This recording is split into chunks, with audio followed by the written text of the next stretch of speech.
Hello दोस्तों, कैसे हैं आप सब। मैं शोभराज आप सभी का स्वागत करता हूं आपके अपने यूट्यूब चैनल में जिसका नाम है स्काई ज्ञान। आज के इस वीडियो में मैं डिस्कस करने जा रहा हूं क्लासिफिकेशन ऑफ ऑप्टिकल फाइबर्स। हम देखेंगे कि ऑप्टिकल फाइबर्स कितने टाइप्स के होते हैं और उनकी क्या क्या डेफिनेशंस हैं। ठीक है, तो जानने के लिए जुड़े रहिए मेरे साथ, और कोई डाउट हो तो कमेंट करके मुझसे पूछ सकते हैं। ठीक है, तो चलिए शुरू करते हैं क्लासिफिकेशन ऑफ ऑप्टिकल फाइबर्स।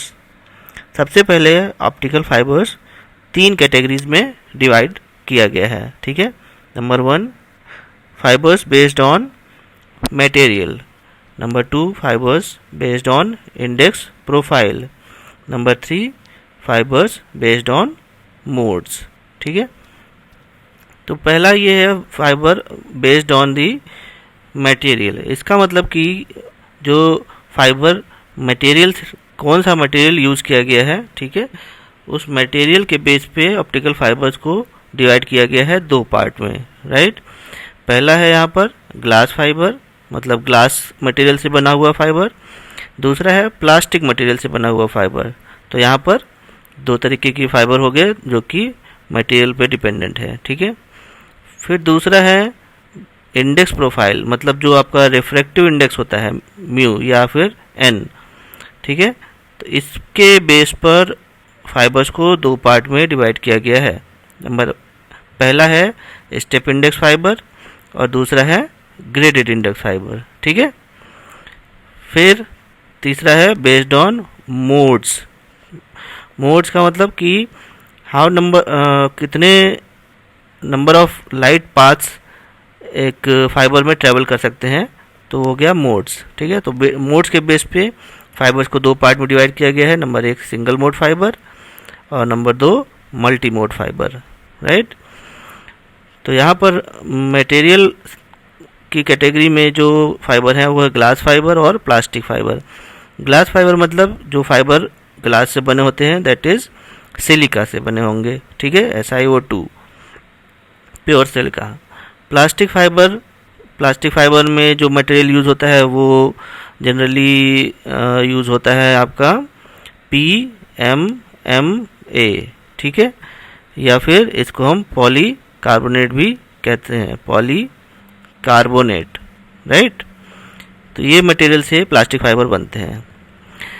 फिर इसमें इंडेक्स के बेस पर जो फाइबर बनता है वो हो गया step index fibre. Step index fibre में क्या होता है कि जो रिफ्लेक्टिव इंडेक्स होता है कोर का, ठीक है, अगर सपोज कीजिए ये कोर है, ये क्लैडिंग है, ठीक है, ये फाइबर हो गया, तो ये रिफ्लेक्टिव इंडेक्स जो होता है कोर का वो कांस्टेंट होता है। ठीक है, एक्सिस से लेके इंटरफेस तक ये रिफ्लेक्टिव इंडेक्स इसका कांस्टेंट होता है। ग्रेडेड इंडेक्स फाइबर में क्या होता है कि जो रिफ्लेक्टिव इंडेक्स होता है वो वेरी करता है। ठीक है, यहाँ पर अगर हम इसके डायग्राम से समझने की कोशिश करें तो जो सेंटर पे रिफ्लेक्टिव इंडेक्स होता है वो मैक्सिमम होता है और इंटरफेस पर रिफ्लेक्टिव इंडेक्स मिनिमम होता है। ठीक है, मतलब डिक्रीज करता जाता है जब ये कोर क्लैडिंग इंटरफेस की तरफ बढ़ते हैं अगर हम। ठीक है, फिर आता है मोड्स के बेस पर। सिंगल मोड फाइबर में क्या होता है कि एक ही लाइट ट्रैवल कर सकती है। ठीक है, और मल्टी मोड फाइबर में multiple number of light pass travel कर सकते हैं। ठीक है, मतलब अगर हम डायग्राम की हेल्प से समझें तो ये हो गया हमारा फाइबर, तो इसमें क्या होगा, ये एक पाथ हो गया, ये दूसरा पाथ हो गया,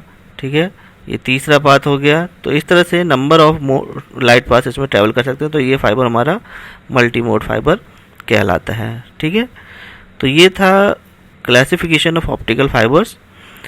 अब हम इसके आगे वाले वीडियो में एक एक करके इनके बारे में देखेंगे। ठीक है, ये ग्लास फाइबर और ऑप्टिकल प्लास्टिक फाइबर, फिर step index, graded index fibre को देखेंगे, फिर single mode multi mode fibre को देखेंगे। तो आई होप आपको क्लासिफिकेशन समझ में आ गया होगा। अगर कोई डाउट हो तो आप कमेंट करके पूछ सकते हैं। ठीक है, थैंक यू वेरी मच।